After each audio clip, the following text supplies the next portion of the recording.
estarem preparados para que, quando verem essa desigualdade nas próprias salas de aula, eles possam intervir, eles possam conversar com os alunos, eles possam ver por que isso está acontecendo, entendesse? Não podemos, como falou, né, aumentar o nível de qualidade se lá embaixo temos um problema social, né? Então, não tem como só aumentar sem ter essa desigualdade, né? Que eu tinha falado antes, que tu havia me corrigido, agradeço, né? Dessa desigualdade lá em cima. O que eu quis colocar foi que, acertando lá embaixo, tanto a própria desigualdade lá embaixo, entender? Se não deveria existir, na minha opinião, posso estar errado até, né? Não deveria existir a cota. Porque se tu ajeita o problema social lá embaixo, com as crianças, as escolas públicas, o sistema de ensino, a qualidade, esse sistema social entre os próprios alunos, os professores, né? Lá em cima eu não necessito de cota. Sim, lá embaixo eu conserto. Entende? Obrigado. Yeah. John estava pedindo. Aqui.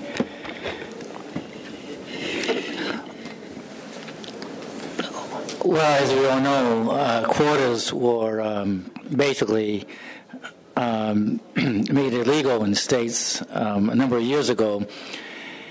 And what it did is it forced corporations and it forced universities to become much more creative about bringing about equality in regards to access issues of underrepresented groups.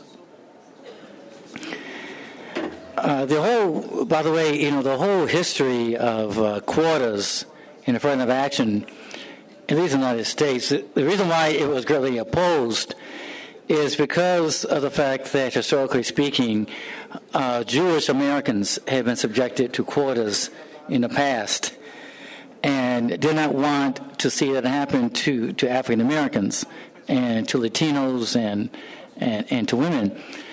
But to go back to this whole issue regarding gender, by the way, we really need to do much more study of feminist men. How do we develop males who are open, who fight for justice for women, for females in general? Because until we see men speaking up for what's right in terms of women, particularly behind closed doors, in the locker rooms, and in the social clubs, until that happens, the whole issue regarding gender equality will continue to be very frustrating. I remember going to a conference a couple of years ago on fighting gender-related violence in East Africa that was taught by a young Kenyan woman attorney, and that was a point I tried to make in that conference, is that, we can talk about all women have to do to struggle for equality all we want to, but until we begin to find ways of recruiting men in the struggle, it's still going to be a problem, because sexism, it's not just a women's problem, it's a societal problem. And it's the same thing about race. We can talk until the cows come home about black liberation, but until we find people from other backgrounds coming together with us, it's not going to happen, because, again, racism is a societal problem. It's not a population-specific problem. And lastly, again, this whole matter about how we tend to privilege academic knowledge above all things, in a sense, we even come to a point to which we inadvertently assume that somehow or another, we have all the answers as academics. The question again is, how do we take the fire on the outside as academics? How do we find ways of developing incentives for professors as well as for students to go on the outside of the academy and to sit at the same table with our fellow citizens, not only to discuss these issues, but also to advocate for transformation? Bom, a fala está aberta para quem tiver interesse.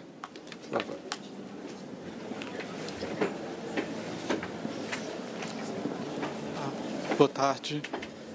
Meu nome é Pablo. Eu sou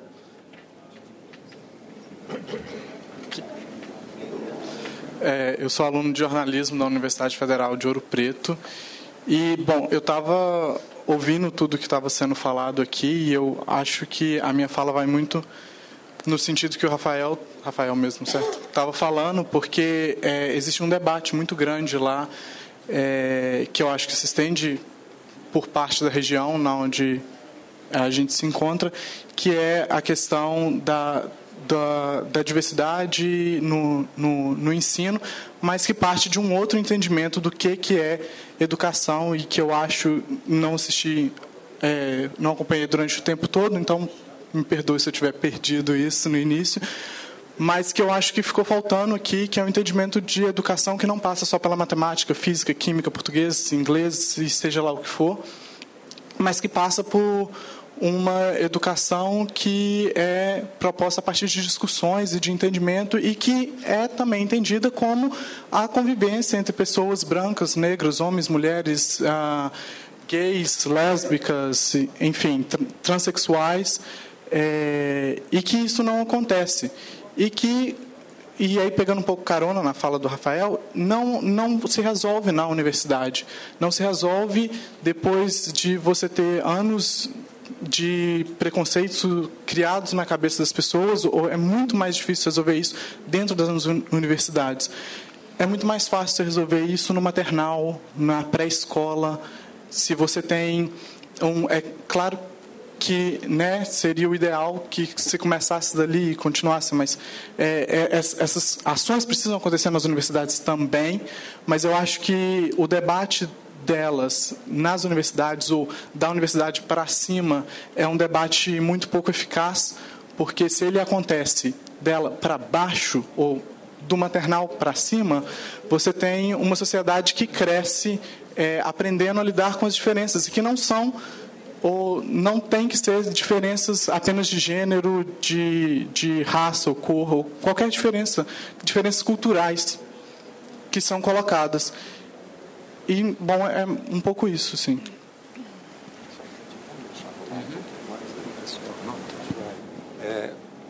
Mais alguém tem interesse em colocar uma questão, uma posição? Ele. Não, peraí, a gente acabou de falar, só um minutinho. Não, você também, você faz tempo. Muito obrigado pela oportunidade. Meu nome é Augusto, eu sou da Bahia, sou Feira de Santana. Eu faço parte da CETEB, curso tecnológico profissional. E estava ouvindo aqui, como meus colegas estavam falando, que a base da educação é fundamental para a criação de um cidadão. Se você começa da base, você vai poder ter um cidadão amanhã depois que não vai ser rejeitado. Você vai ter um cidadão, ele vai poder ser qualificado e ter oportunidade de ir subir até onde ele puder. Ele vai poder disputar uma universidade com qualquer um, sendo ele branco, índio, negro. Se você tiver uma boa educação na base, amanhã depois não vai precisar ter cota de negros, brancos, índios. Então você tem que reforçar a base. Você tem que reforçar lá em cima, lá embaixo, no maternal. Hoje eu estou aqui estudando, tendo uma formação profissional, mas eu tive uma base muito fraca. Hoje a gente se bate ainda com várias questões. porque a gente não tivemos uma base forte. Não tivemos uma educação igual à educação de um rapaz branco que tem os pais que têm um recurso financeiro melhor. Então, o que acontece? Como é que eu vou disputar com um rapaz que teve sempre uma educação de ótima qualidade, numa universidade federal, qualquer outro tipo de universidade? Eu vou ser eliminado. Não porque eu não tenho capacidade de chegar lá e disputar com ele, porque minha base foi fraca. Se eu tivesse uma base fortalecida lá no meu maternal, lá no meu infantil, eu ia disputar ele com igualdade. Não ia precisar amanhã depois eu ter que recorrer a cotas porque eu sou negro. Eu ia ter base para chegar lá e disputar com ele pau a pau. Era eu e ele lá. Eu ia ser quem fosse melhor e disputasse e chegasse lá e recebia seu prêmio, que ia ser a cadeira na universidade. Não ia precisar estar lá pedindo uma cota para negro. Eu ia ter como base o que eu aprendi no maternal. Do maternal até agora, no ensino fundamental, médio, para poder disputar realmente uma cadeira na universidade.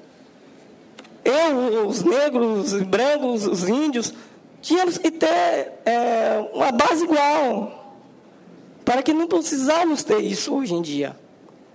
Chegarmos hoje em dia, está precisando uma cota para poder estar na universidade. Não ia precisar se eu tivesse uma base, se nós negros tivéssemos uma base lá do nosso fundamento. Porque hoje, até os professores ainda